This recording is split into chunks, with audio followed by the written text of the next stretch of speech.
আসসালামু আলাইকুম।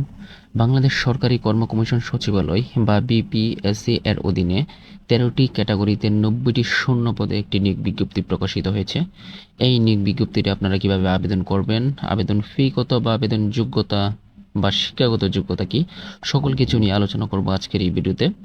তাছাড়া যারা সকল চাকরিরত নিয়োগ বিজ্ঞপ্তি আপডেট বা খবরাখবর পেতে বা জানতে চান, তারা আমাদের এই পেজ বা আমাদের ইউটিউব চ্যানেল বিডি জব কেয়ারে লাইক অ্যান্ড সাবস্ক্রাইব করে রাখতে পারেন।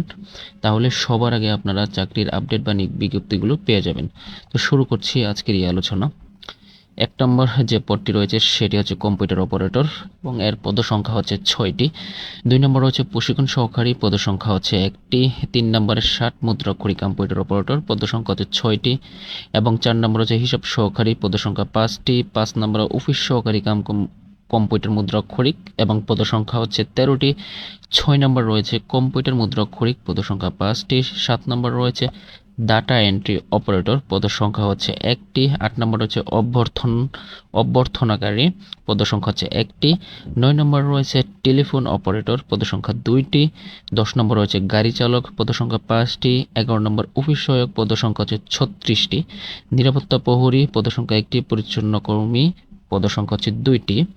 এখানে হচ্ছে ১ নম্বর পদটি হচ্ছে গ্রেড হচ্ছে ১৩ এবং ২ নং থেকে ১০ নং ক্রমিক পর্যন্ত গ্রেড হচ্ছে ১৬ এবং ১১ থেকে ১৩তম যে পদটি রয়েছে সেটির গ্রেড হচ্ছে ২০। এখন আমরা দেখে নিব হচ্ছে এর আবেদনের যোগ্যতা কি। ১ নম্বর পদের জন্য যে যোগ্যতা আপনার প্রয়োজন হবে সেটি হচ্ছে কোনো বিশ্ববিদ্যালয় থেকে স্নাতক বা অনার্স পাস থাকতে হবে এবং কম্পিউটার চালানোর অভিজ্ঞতা প্লাস হচ্ছে বাংলায় ২৫ এবং ইংরেজিতে ৩০ শব্দ গতি সহ স্ট্যান্ডার্ড অ্যাপটিটিউড টেস্টে আপনাকে উত্তীর্ণ হতে হবে। ২ নম্বর যে পদ রয়েছে হচ্ছে প্রশিক্ষণ সহকারীর জন্য অবশ্যই আপনাদের স্নাতক বা হচ্ছে অনার্স পাস থাকতে হবে এবং পাশাপাশি সংশ্লিষ্ট কাজের অভিজ্ঞতা থাকতে হবে।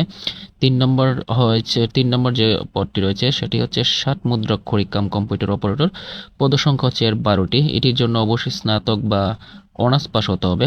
পাশাপাশি কম্পিউটার প্রশিক্ষণপ্রাপ্ত প্লাস ৬০ লিপি ইংরেজিতে প্রতি শব্দ ৭০, বাংলায় হচ্ছে ৪৫ এবং কম্পিউটার মুদ্রাক্ষরে প্রতি মিনিটে ইংরেজিতে ৩০ এবং বাংলায় ২৫ শব্দ গতি থাকতে হবে। ৪ নম্বর পদের জন্য উচ্চ মাধ্যমিক সার্টিফিকেট বা এইচএসসি পাস থাকতে হবে এবং ৫ নম্বর, ৬ নম্বর, ৭ নম্বর, ৮ নম্বর এবং ৯, ১০ নম্বর সকল পদের জন্য আপনারা হচ্ছে এইচএসসি বা উচ্চ মাধ্যমিক পাস সহ কম্পিউটার চালানোর দক্ষতা এবং হচ্ছে বা বিভিন্ন পদ অনুসারে আপনার বাংলা এবং ইংরেজিতে এবং প্রতি শব্দ লেখার গতি থাকতে হবে। এবং ১১ নম্বর যে পদটি রয়েছে সেটা হচ্ছে অফিস সহায়ক, এটি হচ্ছে পদের সংখ্যা ৩৬টি এবং এটির জন্য মাধ্যমিক স্কুল সার্টিফিকেট বা এসএসসি পাস হলে যথেষ্ট এবং ১২ এবং ১৩ জন্য ৮ম শ্রেণী পাস এবং ২ বছর কাজের অভিজ্ঞতা থাকতে হবে। তো এই হচ্ছে আপনাদের শিক্ষাগত যোগ্যতা। এই সব যোগ্যতা অর্জন করলে আপনারা এখানে সকল পদের সকল জেলা নারী এবং পুরুষগণ আবেদন করতে পারবেন। তাছাড়া কিছু শর্তাবলী রয়েছে সেগুলো যদি আমরা একটু দেখি, সেখানে বলা হয়েছে বয়সসীমার ক্ষেত্রে হচ্ছে ১ এপ্রিল ২০২৬ তারিখে যাদের বয়স ১৮ থেকে ৩২ বছর শুধু তারাই এখানে আবেদন করতে পারবেন।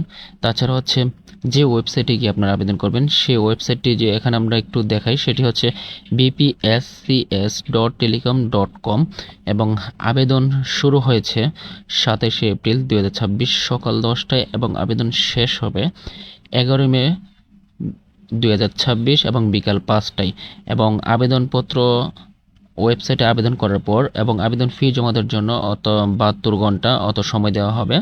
এই ৭২ ঘন্টার ভিতরে আপনারা আবেদন ফিটি জমা দিতে পারবেন। পাশাপাশি হচ্ছে আবেদন করার জন্য অবশ্যই ৩০০x৩০০ পিক্সেল একটি সদ্য তোলা একটি রঙিন ছবি এবং স্বাক্ষর ৩০০x৮০ পিক্সেল এবং হচ্ছে আপলোডের ক্ষেত্রে সর্বোচ্চ ১০০ কপি দিয়ে আপনাদের আপলোড করতে হবে। এবং আবেদন ফির ক্ষেত্রে যদি আমরা দেখি সেখানে দেওয়া আছে ১ থেকে ১০ নং ক্রমিকের জন্য টোটাল ১১২ টাকা এবং হচ্ছে ১১ থেকে ১৩ নং ক্রমিকের জন্য ৫৬ টাকা বরাদ্দ করা হয়েছে। এবং আবেদন কীভাবে করবেন সেখানে এসএমএস প্রণালীটা একটু দেওয়া আছে, একটু দেখে নেবেন। bpscs স্পেস ইউজার আইডি হচ্ছে যেটা আপনার আবেদন করবেন, আবেদন করার সময় আপনার একটা ইউজার আইডি পাবেন এবং সেটি সেন্ড করবেন 16222 নাম্বারে, এবং আবেদনটি অবশ্যই একটি সচল নাম্বার দিয়ে করার চেষ্টা করবেন, কারণ আপনাদের এই সচল নাম্বারের মধ্যেই SMS যুগে অ্যাডমিট কার্ডটি হতে দেওয়া হবে এবং পরীক্ষার কিছুদিন আগে, তাই অবশ্যই সচল নাম্বার দেওয়ার চেষ্টা করবেন। এবং পাশাপাশি আমার যেটা অনুরোধ সেটা হচ্ছে আবেদন করার পূর্বে এই ভিডিওটি ভালো করে দেখে বা নিক বিজ্ঞপ্তির পরে আবেদন করার চেষ্টা করবেন। পাশাপাশি আবেদন শেষ হওয়ার পূর্বেই আপনারা আবেদনটি করে নেবেন, কারণ আবেদন শেষ সময় দেখা গেছে ওয়েবসাইটে নানা ধরনের ত্রুটি থাকে, যার কারণে আবেদন করতে অনেক সময় সমস্যা হয়ে যায়। তো অনুরোধ থাকবে এগুলো একটু অনুসরণ করে আবেদনগুলো করবেন। আর আপনাদের জন্য রয়েছে শুভকামনা। আসসালামু আলাইকুম।